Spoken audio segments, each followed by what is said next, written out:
The main duty we must fulfill in life is the taming of our own mind. Let us observe the following carefully: we make a living, we take on responsibilities in society, and we live fulfilling various duties.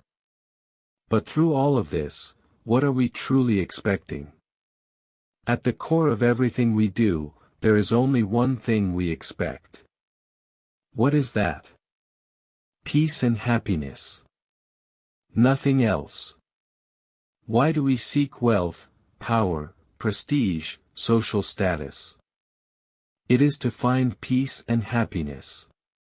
So, in everything we strive to earn and accumulate in life, what we truly hope for is to live in happiness and peace.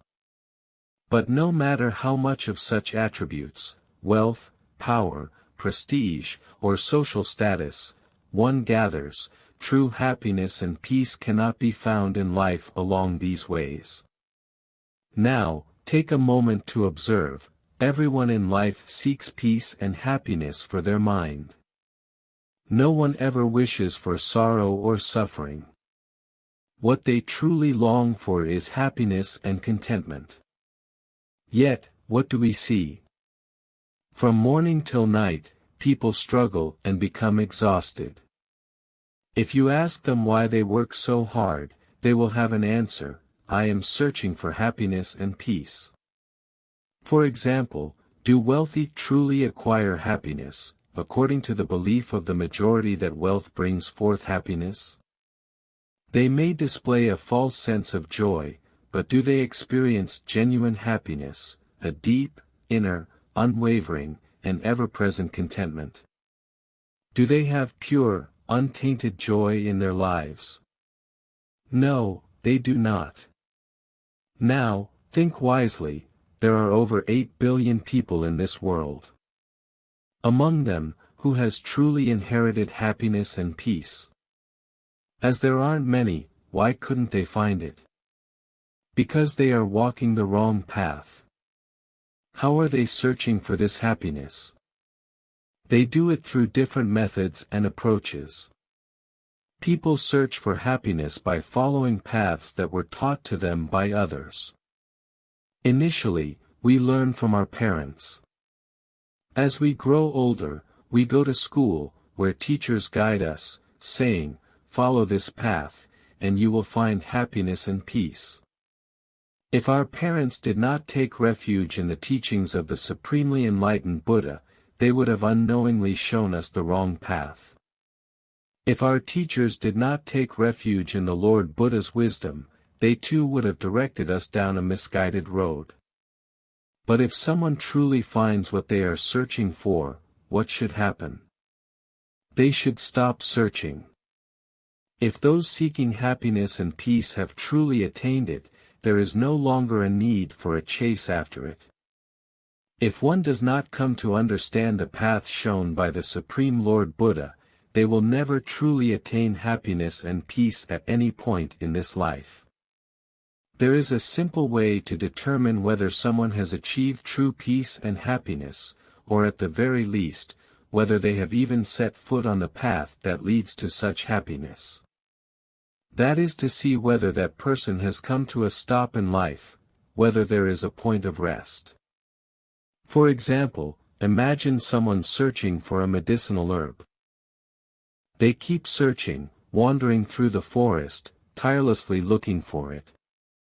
Eventually, they find what they were looking for. What happens then?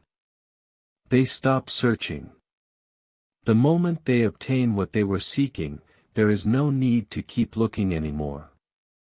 At that point, they find rest. Until then, they keep searching.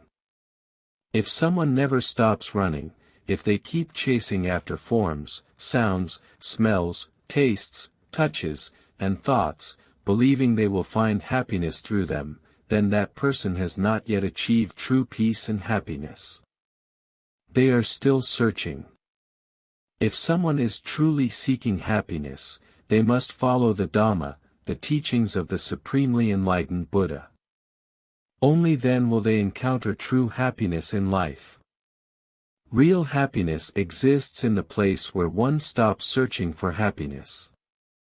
As long as we seek happiness through the eye, ear, nose, tongue, body, and mind, we will never truly find it. So, when will we finally encounter true happiness? On the day these 6 faculties are restrained through wisdom.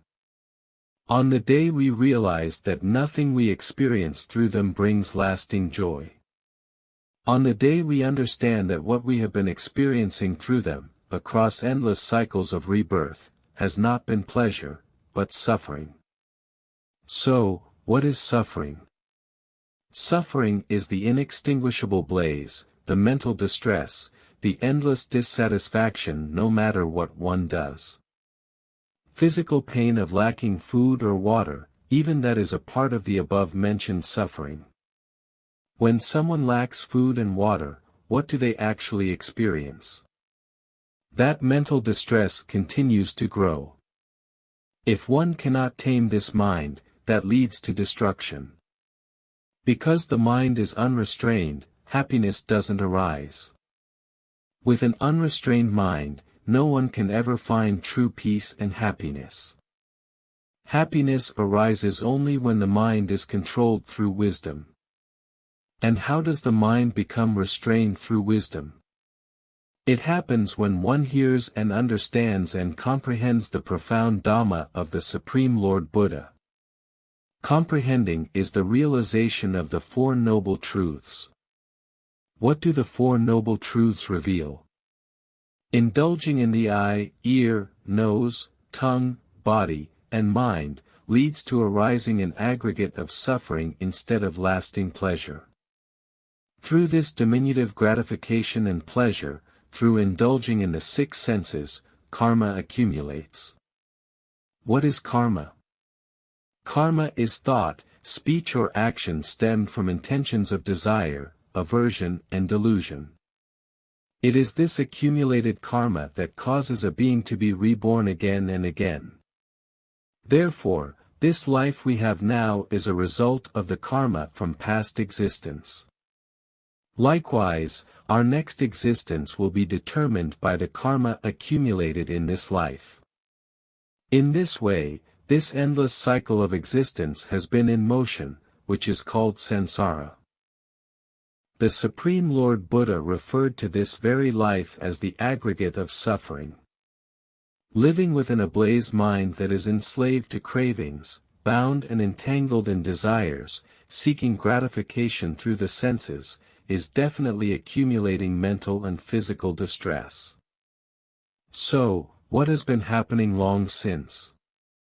We have been living with an unsatisfied, tormented mind.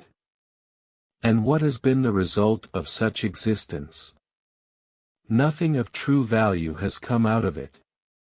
In the end, what we inherit is death.